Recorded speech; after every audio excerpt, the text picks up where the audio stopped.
Saya di itu.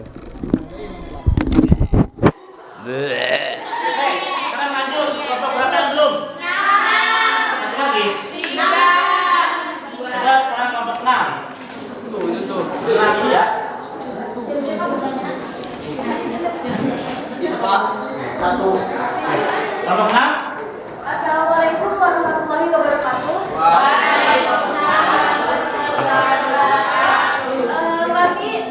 Kami yang diwakili oleh saya akan menjelaskan ciri-ciri administrasi yang dilakukan oleh sekelompok orang. Ciri-ciri administrasi yang dilakukan oleh sekelompok orang biasanya berada di atau dilakukan di perusahaan-perusahaan atau lembaga-lembaga yang tujuannya untuk mengatur keuangan suatu perusahaan atau lembaga-lembaga tersebut. Selain keuangan, catat-mencatat, surat menyurat, pengarsipan juga dilakukan oleh sekelompok orang tersebut. Dari sekelompok orang tersebut, mereka mempunyai tugas masing-masing. Misalnya, ada yang membuat laporan, ada yang menyusun laporan, ada pengarsipan. Nah, dari tugas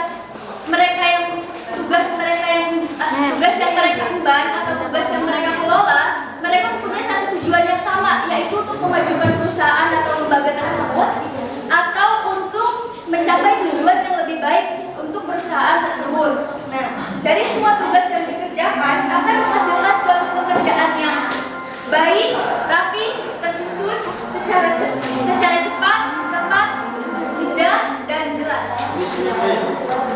Apa ada yang belum mengerti? Ada yang tanyakan? Jelas? Jelas. Yang lainnya? Jelas. Contohnya begini ya, kalau di sekolah kan ada tata administrasi sekolah. Nah, sekelompok orang itu kan ada guru-guru TAS-nya tuh, tata administrasi sekolahnya begitu. Nah, kalau di perusahaan ada karyawannya, ada pokoknya karyawan. Biasanya kan kalau yang mengerjakan satu laporan itu kan karyawannya, laporan ke manajer kayak gitu. Iya, Kakak.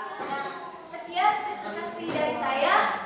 Kurang lebihnya mohon maaf. Wabillahi taufiq wal hidayah. Wassalamualaikum warahmatullahi wabarakatuh. Waalaikumsalam warahmatullahi wabarakatuh. Yang lainnya? Sudah jelas belum? Saya ambil intinya aja ya. Tadi mengenai materi ya, dilakukan oleh sekelompok orang. Tadi yang dijelaskan kelompok berapa tadi? Sama siapa tadi? Sela ya. Sama Sela sudah sangat jelas ya. Saya ambil intinya aja. Jadi di sini ya, ciri-ciri administrasi dilakukan oleh sekelompok orang. Sudah jelas. Yang namanya kegiatan administrasi tidak mungkin dilakukan oleh satu orang. Kita ambil sampel di ruang kelas.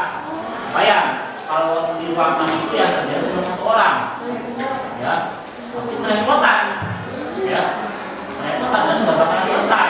Pasti acak-acakan kegiatannya. Atau misalnya di sini ketua kelasnya satu itu aja merangkap bendahara, semuanya dia kerjakan, pasti akan puyeng ya, dan nggak bakalan selesai semua pekerjaannya. Makanya supaya pekerjaannya selesai semua, akhirnya harus ada yang namanya sekelompok orang, berarti 2 atau lebih ya. Itu syarat yang paling utama dalam administrasi ya, harus 2 orang atau lebih. 1 orang belum bisa. Ya, harus 2 orang atau lebih ya. Karena 1 orang itu juga manusia itu adalah makhluk sosial ya. Bukan makhluk individu, artinya pasti memerlukan bantuan orang lain ya. Dan itu sudah hukumnya hukum paten ya, kalau seperti itu, kecuali kalau kalian hukumnya di rumah sudah ya. Apa-apa sebulan itu kan bisa di masyarakat ya, apalagi dalam wadah suatu organisasi atau perusahaan. Jelas yang namanya orang banyak itu sangat diperlukan seperti itu. Paham ya? Artinya dalam organisasi harus ada 2 orang atau lebih gitu. Oke, berarti yang sisa kelompok 3 berarti pertemuan berikutnya. Oke ya.